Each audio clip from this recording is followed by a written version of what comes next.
열매를 맺는 인생 또는 아름다운 열매를 맺는 믿음, 이런 제목으로 주제로 말씀을 전하려고 합니다. 오늘 아시는 대로 이 마태복음은 5개의 설교로 되어 있습니다. 마치 모세 오경으로 앞에 창세기 출애굽기가 5권으로 되어 있어서 모세 오경이라고 부르듯이 마태복음도 신약 처음에 5개 설교로 되어 있어요. 그래서 오늘은 그 첫 번째 설교의 마지막 결론에 해당하는 말씀입니다. 그래서 오늘 이 마태복음 첫 번째에 나오는 주님께서 직접 주신 말씀으로 우리가 어떤 말씀을 받고 어떻게 살아야 하는지를 같이 기도하는 시간이 되면 좋겠습니다. 제가 말씀드린 바와 같이 우리가 다음 주에 이제 한마음 가을 여행을 가잖아요. 그게 올해는 뭐 요세미티도 가고 킹스 캐년도 가는데 세콰이어 국립공원을 가게 돼요. 저는 1995년에 미국에 왔을 때 그때 한번 이제 들린 적이 있어요. 깜짝 놀라고 참 감동적인 그런 순간이었습니다. 뭐 이런 곳이 있나, 이런 나무가 다 있나, 참 놀랍거든요. 나무 속으로 뚫으러 놨는데 차가 지나갈 수 있지 않는가. 여러분, 이 나무들이 우리는 기껏 100살 정도 살잖아요. 120 뭐 이렇다고 치고, 이 나무들의 나이가 몇 살 정도 될 것 같아요? 한 500살, 그죠? 우리 동네에 사는 느티나무가 500살 정도 될 거예요. 이 나무들의 나이가요 2000년 살, 그 기본이고, 보통 2500살 3000년 살, 3000년 생. 원래 이분들이, 이 나무분들이요 3000번째 생신 맞은 거예요. 얼마나 대단합니까? 생명의 신비가 무엇인가 하고 경외심을 느낄 만한 그런 나무들이에요. 키는 얼마나 높은지, 사람은 한 2m 정도 되면 장신이라고 그러죠. 그죠? 그런데 이 키가 얼마나 될 것 같아요? 100m가 넘어요. 제일 큰 게 112m인가 제가 기억하는데, 그렇게 잘 느낌이 안 오잖아요. 아파트로 치면요 30층. 얼마나 대단해. 가장 덩치가 큰 나무를 제너럴 셔먼 트리라고 하는데, 이 나무는 키는 84m고 둘레는 31m예요. 가서 한번 안아보세요. 2~3명이 가서는 어림도 없죠. 10몇 명이 가야 팔을 합쳐야 한번 나무를 안아볼까 말까 이렇게 하는 그런 나무죠. 그래서 이런 것들을 자이언트 세콰이어 나무라고 하는데요. 제가 이번에 이제 여행도 준비하고 말씀 준비하면서 알게 됐는데요. 참 하나님의 말씀이 하나도 틀린 것이 없구나 하는 생각을 하게 되었어요. 우리는 하나님이 우리를 입히시고 먹이신다 하잖아요. 왜 아멘 안 하세요? 자기가 벌어서 먹는 줄 안다고. 하나님이 먹이시고 입히신다니까요. 나무는 뿌리가 깊어서 지가 물을 빨아서 살 것 같다라고 해서 우리는 지가 자라는 줄 알았지. 근데요, 이 나무들이 키가 너무 높아서 물관이 꼭대기까지 닿을 수 없어서 물을 빨아 잡술 수가 없는 거예요. 어떻게 살죠? 역시나 하나님이 나무도 먹이시고 입히신다는 걸 알았다니까. 이 나무들이 50에서 70%의 수분을요 어디에서 채워요? 뿌리가 아닌 하늘에서 하나님이 주시는 이슬을 먹고 안개로 자란대요. 얼마나 놀랍습니까? 우리의 가지고 있는 고정관념이 항상 옳지 않다는 것을 또 한 번 느껴요. 나무는 뿌리로 산다가 아니라 하나님이 먹이시고 입히신다니까. 내 손으로 벌어서 먹고 사는 것이 아니라 우리도 틀림없이 하나님이 먹이시고 입히시고 인도하시는 줄로 믿습니다. 그죠? 그래서 이 나무들이 맑은 공기를 뿜고 생명의 신비로움, 이런 게 있어서 사람들로부터 많은 사랑을 받죠. 그래서 오늘 수많은 사람들이 가고 우리도 이제 단체로 가지 않습니까? 사실 나무만 보는 것이 아니라 거기에 가서 생명의 경이, 하나님이 먹이시고 입히시고 이렇게 하나님이 계심을 거 가서 숲을 거닐면서 한번 보는 영성 산책을 하고 오는 것이지 않겠어요? 그런데요, 여러분, 이 나무 얘기를 하는 것은 성경에도 나무 얘기를 해요. 이런저런 나무가 나오는데 성경의 나무는 어떤 것들이 있습니까? 보통 성경에는 포도나무도 나오고 무화과 나무도 나와요. 그런데 이는 키가 별로 크지도 않습니다. 제목으로 쓰일 만한 제목이 되었지도 못해요. 목재로서 가치도 없고 존재 가치가 별로 없지만 하나님께서 하나님의 사랑하는 백성들, 이스라엘 백성들, 선택받은 자들을 비유할 때 항상 너희는 세콰이어 나무라 하지 않아요. 뭐라고 합니까? 너희는 포도나무라, 너희는 무화과 나무 같다고 하는 거죠. 왜 그럴까요? 세상적으로 보면 우리를 보고 야, 세콰이어 나무 3000년 사는 그런 생명의 신비를 가진 자와 너희가 갖느니라 하면 참 뿌듯할 텐데 그렇지 않아요. 이 가지는 이렇게 비틀어 말라져 있고 모양새도 하나 없고 만일에 누가 이렇게 부러지면 뗄감이나 쓸까 말까 한 포도나무, 무화과 나무, 그것으로 우리를 비유한단 말이죠. 차이가 뭘까요? 열매에 있는 거예요. 이들은 열매를 맺는 나무이기 때문이죠. 외모는 볼품이 없어도 열매 맺는 나무를 하나님께서 기뻐하시고 자기가 사랑하는 백성들을 너희는 마치 열매 맺는 나무들과 같다, 이런 말씀을 하는 거죠.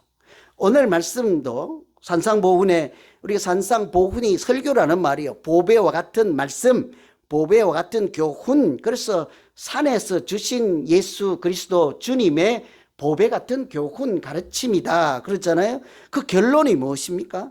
열매라는 거예요. 하나님의 말씀을 다 하신 후에 우리에게 열매를 찾으신다. 너희는 열매 없는 거짓 선지자처럼 되지 말고 열매 없는 거짓 선지자들을 삼가하고 오히려 열매 있는 자가 되어라, 이런 말씀을 하시죠. 여러분, 우리가 하나님께서도 기뻐하시는 열매를 먹고 그런 믿음뿐만 아니라 우리 인생 통틀어 인생 전부 나의 일생이 하나님이 찾으실 만한 열매가 주렁주렁 맺혀 있고 우리 믿음 생활도 열매가 있는 신앙생활을 하려면 어떻게 해야 될까? 마태복음의 산상설교를 마치면서 우리 같이 한번 고민하고 기도하며 우리 신앙생활이 회복되기를 기원합니다. 열매 있는 인생, 또 열매 있는 믿음 생활을 하기 위해서는 가장 먼저는요, 말씀드린 것처럼 하나님이 나에게서 열매를 찾으신다, 이 사실을 알고 있어야 되겠죠. 하나님이 우리 자신에게 와서 무엇을 이렇게 두리번 찾겠습니까? 돈을 얼마나 벌었는지, 통장이 얼마인지, 아파트가 몇 개인지 뭘 좋아하세요? 뭐 명품이 몇 개인지 모르겠네, 저는. 우리가 무엇을 자기 인생의 열매라고 생각하고 오늘 또 그 열매를 이렇게 구하기 위해서 애를 쓰는지 모르겠지만 오늘 15절에는 이렇게 말씀하십니다. 거짓 선지자들을 삼가라. 양의 옷을 입고 너에게 나오나 속에는 노략질하는 일이라. 그들을 열매로 그들을 알지라 그랬잖아요. 열매로 그들을 안다.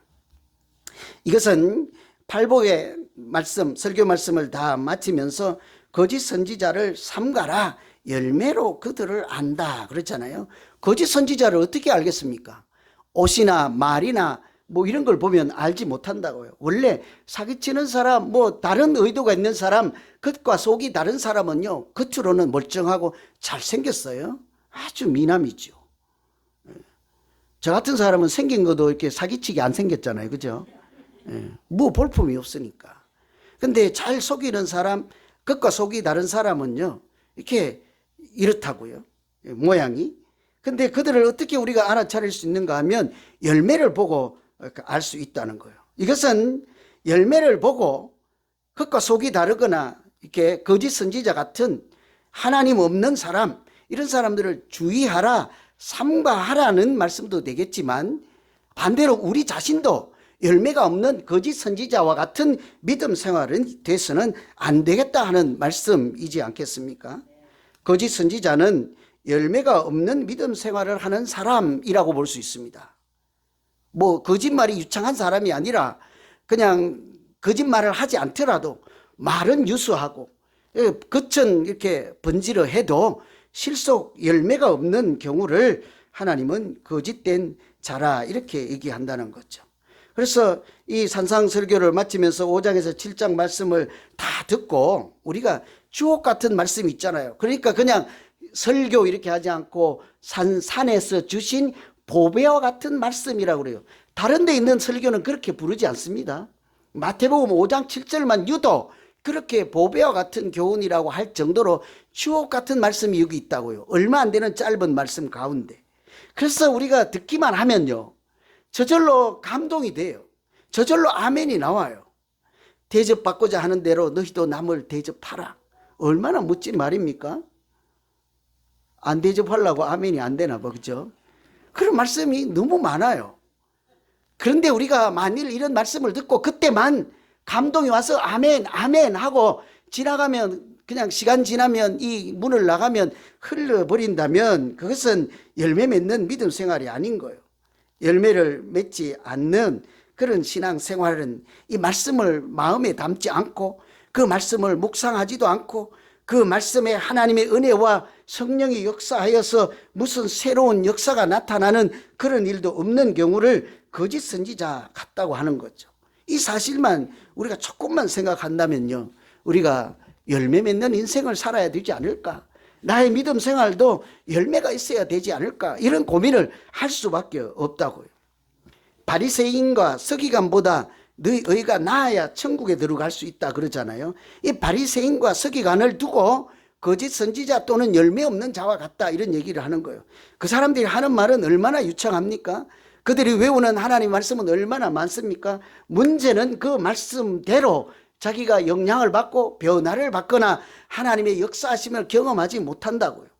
그저 남에게 가르치거나 이렇게 뽐을 내거나 자랑하는 정도로만 사는 사람들이라고 하죠.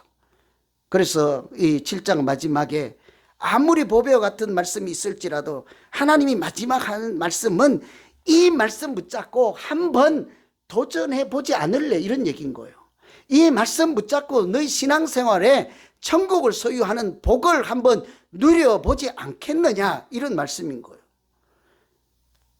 태초부터 하나님이 세상을 창조하시고 나무를 만들 때요, 뭐라고 하셨는 줄 아세요? 그냥 나무가 있어라, 빛이 있어라 이렇게 하지 않다고요. 열매 맺는 나무가 있어라 이렇게 얘기를 했다고요. 나무에 마땅히 열매가 있어야 되는 것처럼 우리 인생이 나무와 같다고, 하나님 눈에 그 인생의 열매를 하나님이 찾으신다고요. 요한복음 15장에도 보면 내가 너희를 택하여 세웠나니 이는 너희로 가서 열매를 맺게 하고요. 하나님이 우리를 택하신 이유가 뭐라고요? 열매를 맺게 하시려고. 너희 열매가 항상 있게 하여서 내 이름으로 아버지께 무엇을 구하든지 다 받게 하려 함이라 그랬죠. 열매가 있는 자가 하나님 앞에 무엇을 구하든지 다 받게 하려 하심이라. 여러분, 다 받고는 싶잖아요. 어떤 사람을 다 받게 하십니까? 열매가 있는 사람이 하나님께 무엇을 구하든지 하나님은 처음부터 다 받게 하시겠다 하는 그런 계획을 갖고 계신다고요. 그 우리 인생에 하나님은, 우리는 열매가 있는지 없는지, 맺어야 되는지 말아야 되는지 생각 없이 살아갈 수 있지만 하나님은 열매를 찾을 뿐만 아니라 이렇게 말씀하세요. 너희가 열매를 많이 맺으면 내 아버지께서 영광을 받으실 것이요. 우리 다 예수 믿는 사람은 하나님께 영광을 돌리기를 원하고 찬양할 때마다 손이 절로 올라가고 내 마음을 노래하고 찬양할 때마다 눈물이 흐르지 않습니까? 다 하나님을 경외하는 자로, 지혜로운 자로 살기를 소망해서 오늘 우리가 하루를 구별하여서 하나님의 자녀로 살아가잖아요. 그런데 영광을 어떻게 돌린다고요? 하나님은 우리의 열매를 통해서 영광을 받으신다 하잖아요. 그러니 한번 우리가 맺어야 할 열매, 좋은 열매를 고민해 봐야 하지 않겠습니까? 이 열매가 하니까 별로 이제 뭐 감동이 안 와요. 그렇죠? 저는 왜 그런지 알아요. 여러분, 여기 아름다운 분들이 많이 계시잖아요. 뭘 좋아하세요? 1번 열매, 2번 꽃. 다 꽃을 좋아하시잖아. 그죠? 아닙니까? 제가 그런 줄 알고 젊었을 때 우리 집사람 생일날 장미꽃을 막 이만큼 사서 갖다 줬더니, 이런 것을 왜 사왔냐고 그래가지고 그 뒤부터는 꽃을 안 사가잖아요. 한 30년 지나도록 얼마나 편한지 몰라요. 생일날 꽃 고민 안 해도 돼요. 근데 이제 세월이 지나서 요즘은 조금 다시 한번 사다 줘볼까 또 그러나, 또 똑같은 소리 하나. 보통 사람들이요, 다 이 화려한 시대잖아요. 요즘은 열매 맺는 것은 별로 중요하지 않아요. 우선 내 인생이 화려하고 눈부시고 사람들이 현혹할 정도로, 사람들이 박수를 칠 정도로 그러면 되는 세상, 그런 문화 가운데 우리가 살아가지 않습니까? 그런데요, 뭐라고 하는지 아세요? 여러분, 꽃보다 아름다운 것이 있어요. 뭐예요? 사람이다 하면 들어본 얘기일 거예요. 꽃보다 아름다운 사람. 백발이라도 그 인생의 연륜이 묻어있는 어르신들이 얼마나 아름답습니까? 그런데 꽃보다 아름다운 것은요, 열매라고 해요. 그 열매, 꽃은 열매를 피우는 과정이지 않겠습니까? 여러분 때가 되어 보세요. 열매 맺을 때가 됐는데 꽃이요, 아니야, 나는 아직도 사랑받고 이쁨을 자랑할 거야. 내 아름다움을 자랑할 거야. 우리 조건사님 누가 물 한 잔 떠드리세요. 뒤에 분 우리 조국자건사님 물 떠드리세요. 우리가 꽃이 맺으면 그러잖아요. 꽃이 때가 되었는데도 나 열매 싫어, 난 꽃으로 남을 거야 하고 버팅기면 안 되잖아요. 열매 맺을 때 보세요. 열매가 조금 남으면 꽃은 저절로 시들기 시작해요. 자기가 영양분을 먹지 않고, 자기가 하나님이 주시는 은혜를 먹지 않고 다 누구에게 양보해요? 꽃에 다 양보, 열매에 다 양보하잖아요. 그래서 꽃은 시들고 열매는 자꾸 자라서 과실을 얻지 않습니까? 꽃이나 뿌리가 물을 먹거나 잎이 무성한 것은 열매를 맺는 수고와 헌신인 거죠. 그래서 꽃보다 열매가 아름답다, 이렇게 얘기를 하는 거예요. 여러분, 우리 인생에 무슨 열매를 생각하고 기억하고 이렇게 추구하고 계십니까? 어떤 열매를 한번 맺어보시려고 생각은 하십니까? 아이, 그냥 하나님 나 잘 놀다 왔어요. 지구촌에 가서 시간만 잘 때우고 왔습니다. 얼마나 행복했던지 몰라요. 열매 어디 있니? 뭔 열매요? 나무에서 가서나 찾아보세요. 나는 나무가 아니올시다 그러고 말 거예요. 하나님은 여러 가지 열매를 말씀하실 것입니다. 성령의 열매를 얘기하시든지 빛의 열매를 얘기하든지 열매를 찾으시지 않겠어요? 그래서 오늘 우리가 마지막에 팔복에 이 산상보훈의 오늘 결론 마지막 시간이에요. 뒤에 뭐 반석 위에 짓는 집 있잖아요. 열매 맺는 인생 같은 이야기를 하는 거예요.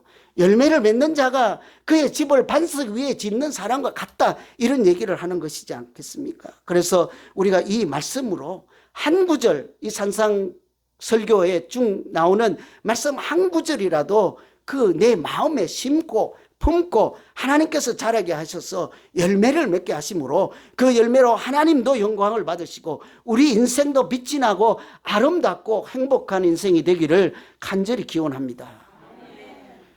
아멘 꼭 하셨어요? 내가 이제 주머니 한번 열어서 무슨 열매 있는지 볼 거예요. 고민해야 돼요. 그래서 우리 무슨 열매를 맺어볼까? 하나님께서 영광 받으실 만한 열매가 어떤 것이 있을까? 오늘 21절에 보면 나더러 주여 주여 하는 자마다 다 천국에 들어갈 것이 아니요 다만 하늘에 계신 내 아버지 뜻대로 행하는 자라야 들어가리라. 그렇죠? 열매 얘기를 하다가요, 왜 갑자기 주여 주여 하는 자가 나오고 뭐 천국에 들어가는 얘기가 나오죠? 사실은 같은 이야기예요. 앞에는 거짓 선지자를 삼거라 그들을 열매로 알리라 그랬잖아요. 주여 주여 하는 자마다 천국에 들어가지 않으랴, 하나님의 뜻대로 행하는 자라야 들어간다. 이때 행하다 하는 말이요, 앞에 나오는 열매와 같은 단어예요. 같은 말이에요. 그래서 실제로 이 성경을 번역할 때 거짓 선지자를 삼가라 그들의 열매로 알리라, 이것을 다른 번역, 공동 번역 이런 성경에는 보면요, 거짓 선지자를 삼가라 그들의 행위로 알 것이라, 이렇게 번역을 했다니까요. 그래서 너희는 행위를 보고 그들을 알게 될 것이라. 나더러 주여 주여 하는 자 그곳에는요 뭐라고 하는가 하니 하나님의 뜻을 실천하는 사람이어야 들어간다. 열매를 구하시고 찾고 영광을 받으시는 하나님은 우리의 삶을 보시고 우리의 살아가는 그 인생의 내용에 하나님이 맺게 하시는 열매로 영광을 받으신다는 말씀이잖아요. 그런데 무슨 열매를 맺을까? 이 고민인 거죠. 성경에는 나무도 등장하지만 열매도 참 많이 나와요. 행위의 열매도 있고요, 입술의 열매도 있어요. 손의 열매도 있고요, 공의의 열매도 있고 의의 열매도 있습니다. 오늘 말씀에 아름다운 열매, 나쁜 열매라고도 하잖아요. 부활의 열매도 들어보셨을 거예요. 전도의 열매도 있습니다. 잘 아시는 대로 성령의 열매, 이미 말씀드린 것도 있죠. 요한계시록에는 생명나무의 열매 있어요. 수많은 열매들이 있는데 오늘 우리가 같이 생각하고 이렇게 마음에 결단해야 될 열매는 이 마태복음 5장에서 7장에 국한된 말씀으로 산상보훈 중에 나온 이 많은 말씀들을 실천할 때 성령의 역사로 그 말씀의 결실로, 말씀의 결과로, 말씀의 변화를 받은 내 인생 가운데 하나님께서 맺게 하시는 열매, 그게 말씀의 열매인 것이죠. 그래서 우리가 한번 제가 몇 가지 이제 추천을 해드릴게요. 이 산상보훈 중에서 우리가 맺을 수 있는 열매는 첫째는요, 팔복의 열매라고 할 수 있어요. 이거 제가 붙인 이름이에요. 팔복 열매. 그 팔복 나왔잖아요. 가난한 자는, 심령이 가난한 자는 복이 있나니 천국이 저들의 것임이라 하는 있잖아요. 애통하는 자, 온유하는 자, 이런 말씀이 8가지가 있잖아요. 그런 심령, 그런 마음, 믿음으로 사는, 그렇게 하면 우리 가운데요, 인격의 열매가 맺히게 된다고요. 심령이 가난하거나 애통하는 마음을, 또는 긍휼히 여기는 마음, 온유한 마음을 사모하고 그렇게 살고자 하면 하나님께서 우리 가운데 예수 그리스도의 성품으로 닮아가게 하고 우리의 마음이 새롭게 변화를 받게 하셔서 우리 안에요, 천국이 열리게 할 줄로 믿습니다. 얼마나 좋아요. 우리가 천국을 누리고 천국을 살고 싶고 나중에 이 땅에서 허락한 시간이 다 마치면 천국에 가기를 소망하잖아요. 그런데 이 땅에서부터 그 맛을 맛볼 수가 있다고요. 하나님이 주시는 말씀 가운데 천국을 누리는 비결, 우리 인품, 인격 가운데 천국을 세우는 비결이 있대잖아요. 인격의 열매. 한번 도전해 보시지 않겠습니까? 이 말씀 중에 그런 말씀이 한 구절이 있었어요. 비판을 받지 아니하려거든 비판하지 말라. 한번 해보실래요? 한 명은 아멘 해. 그래도 우리는 살면서 다른 사람 이야기하고 이렇게 뭐 뒷담화하고 비난하고 이런 것이 너무 익숙하고 재미도 있어요. 그 사람 없을 때 얼마나 시간 잘 가는지 몰라요. 세상 사람들 같으면 그렇게 살아도 되겠지만 하나님은 뭐래요?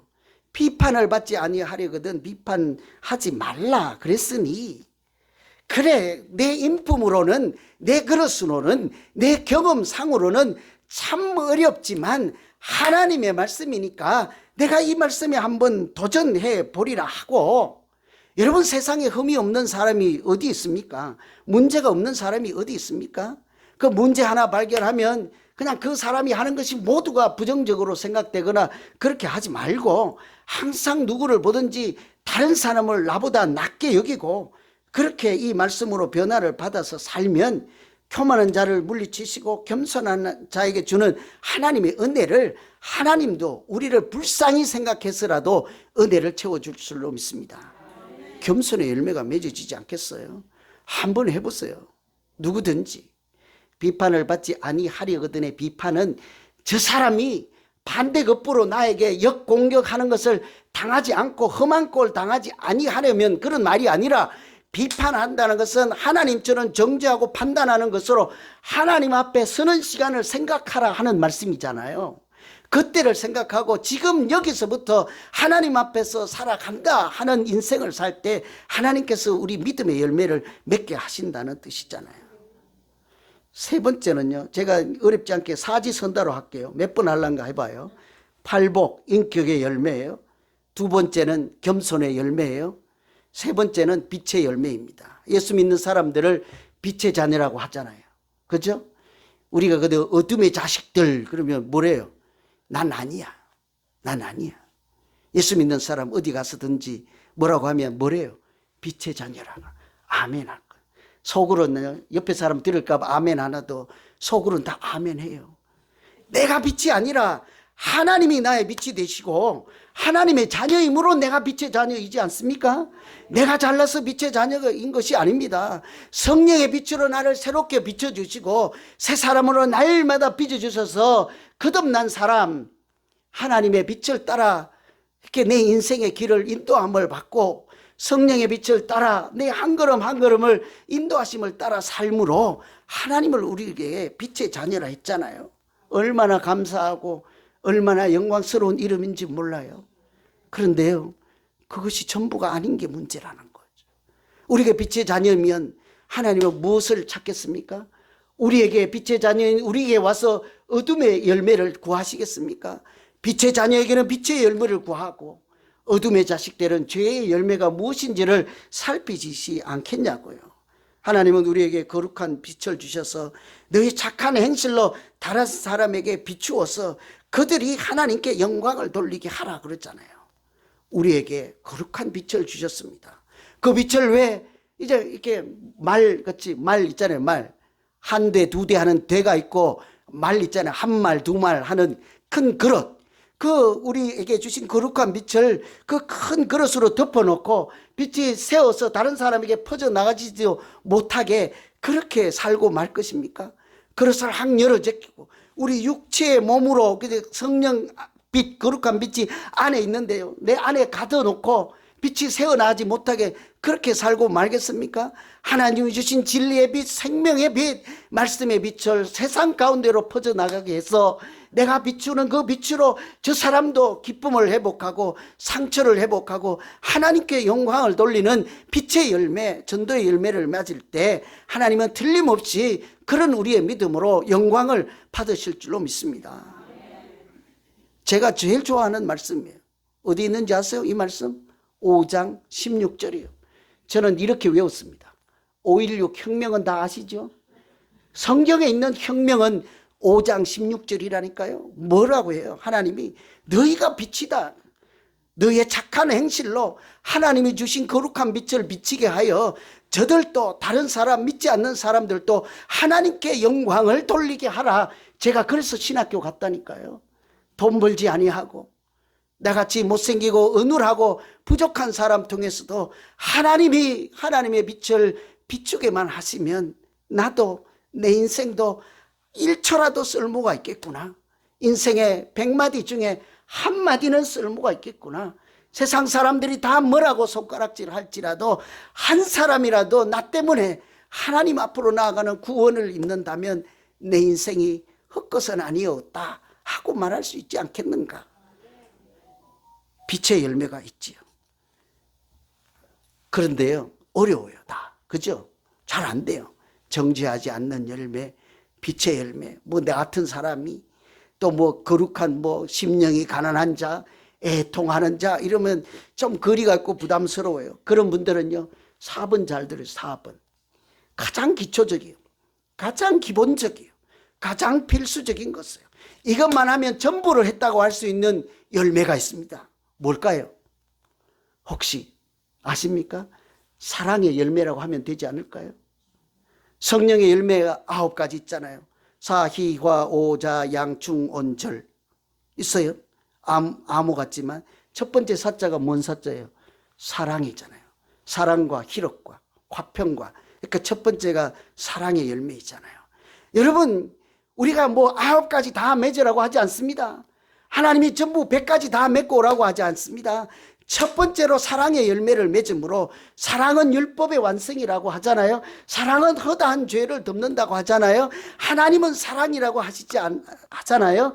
내가 너희를 사랑한 것 같이 너희도 서로 사랑하라. 그리하면 저들이 너희가 내 제자인 줄 알리라. 다른 사람이 우리가 하나님 있는 사람, 빛의 자녀, 하나님의 자녀인 것을 어떻게 안다고요?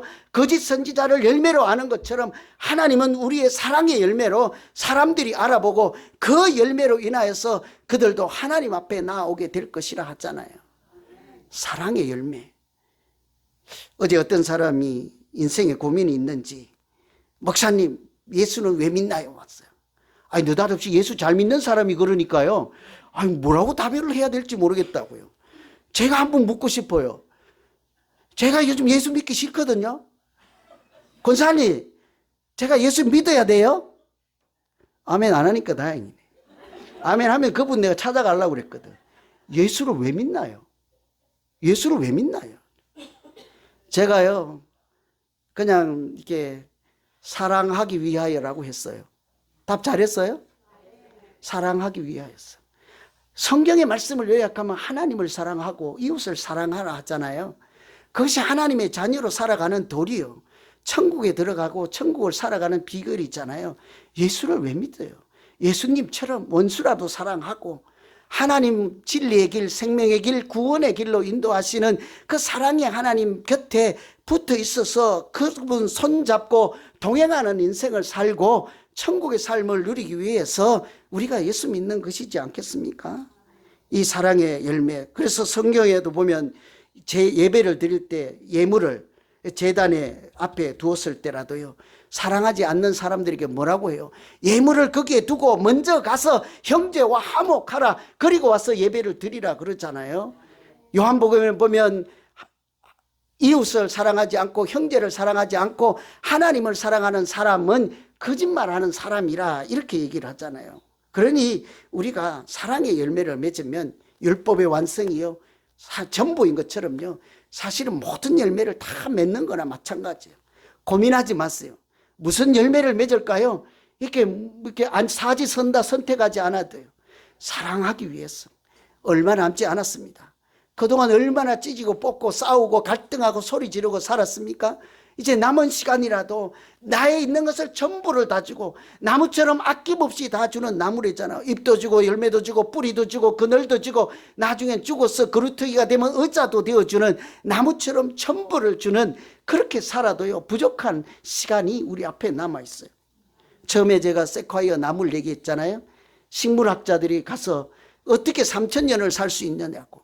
이 태평양에 이게 서해안이잖아요. 이쪽이 서부잖아요. 우리가 LA가 서부 이렇게 바다에서 부는 바람이 그렇게 불어오고 태풍이 부는데도 어떻게 저렇게 높이 꿋꿋하게 넘어지지 않고 살아갈 수 있는가?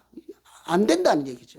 나무들이 다 다른 나무는 뽑혀서 넘어지는데 이 나무는 왜 3000년 동안 살까 하고 식물학자들이 땅을 파보았죠.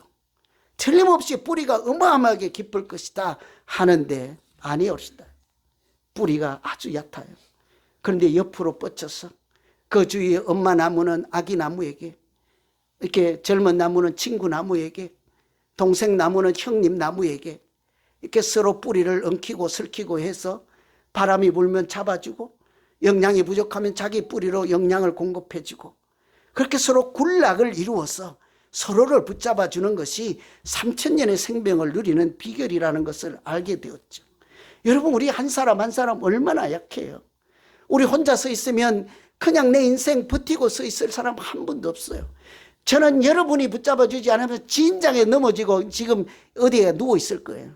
여러분이 붙잡아 주시고 우리가 서로 연약하지만 서로 멀리 깊게는 아닐지라도 팔을, 우리의 뿌리를, 우리의 마음의 팔을 조금씩 옆 사람에게 뻗치고 예수님께 뻗치고 하나님께 뻗쳤어.